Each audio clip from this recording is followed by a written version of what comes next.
Do you want superpowers? Excellent. Then get ready, because here comes some knowledge. Because knowledge is power, right? Okay, all right. Do you know what a number surrounded by a bunch of arrows means?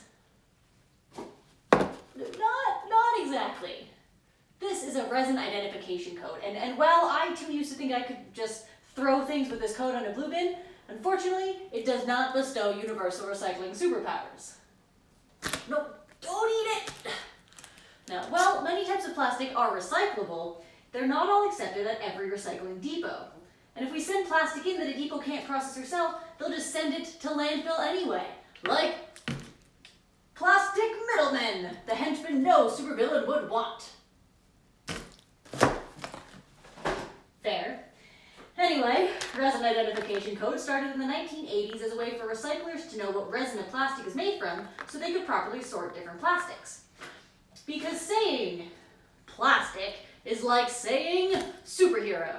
I can say superhero and you know what I mean, but there are lots of different superheroes with different powers, like super speed and super smarts, and maybe even super strength.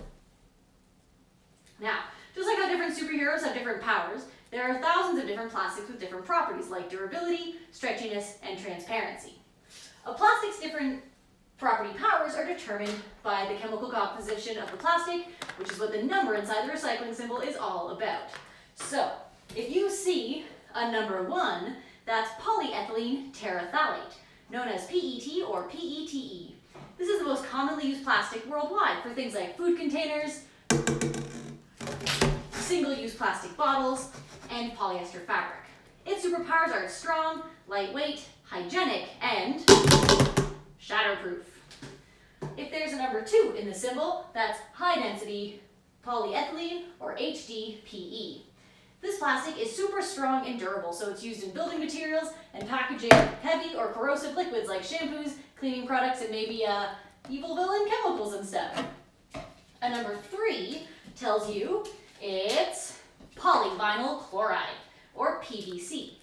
Rigid PVC is used in construction and plumbing, while flexible PVC, hey, come down here for a sec. Flexible PVC can be used for lots of stuff like medical devices, flooring, inflatables, and snazzy vinyl superhero clothing. Oh, it's a lot of work. Let me just fix that for you. Snazzy vinyl clothing. And now that you're a superhero, right? Good. Do you need a bag to carry your super light super gadgets? Well, then look no further than number 4, LDPE plastics, which is low density polyethylene. This flexible plastic is used for things like grocery bags and 6-pack drink rings and toothpaste tubes and toys. If you see a number 5, that means polypropylene or PP. Yeah, I know. Now, I come across number 5 plastics a lot, like for example in this peanut butter container. A very versatile semi-rigid plastic that can handle high heat and resist corrosion, polypropylene is used for stuff like reusable food containers, carpets, car parts, and laboratory equipment used by heroes and villains alike. Now, number 6 plastic, you might be wondering, PS. It's polystyrene, which is known as PS.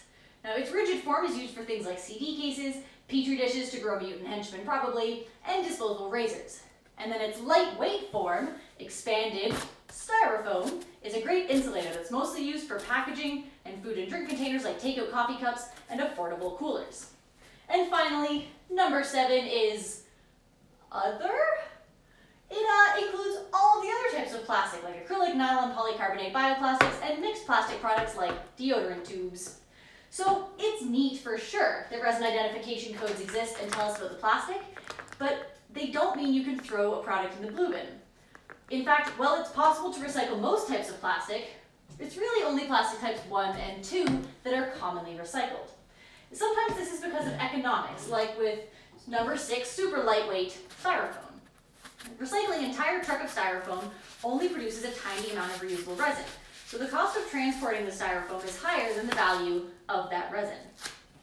Other times, there's not enough information, like with number 7, since literally every type of plastic other than the 6 main ones is labeled with a 7. The plastic middlemen won't know what resin they're dealing with, so they won't be able to process it properly, and they'll likely just send these products to landfill anyway. Thankfully though, some everyday recycling heroes came up with How to Recycle, a program that prints customer-centric recycling labels on products, informing people on how to prepare an item for recycling, where it will likely be accepted, and what the product is made from, and which parts of the product are recyclable. These labels give customers the power to recycle more effectively, which can help turn those plastic middlemen into productive plastic processors. And if there's not a How to Recycle label, don't fret. Use your supercomputer sleuthing skills to check what plastics your local recycling depot accepts, and then you'll be well on your way to becoming an everyday recycling hero.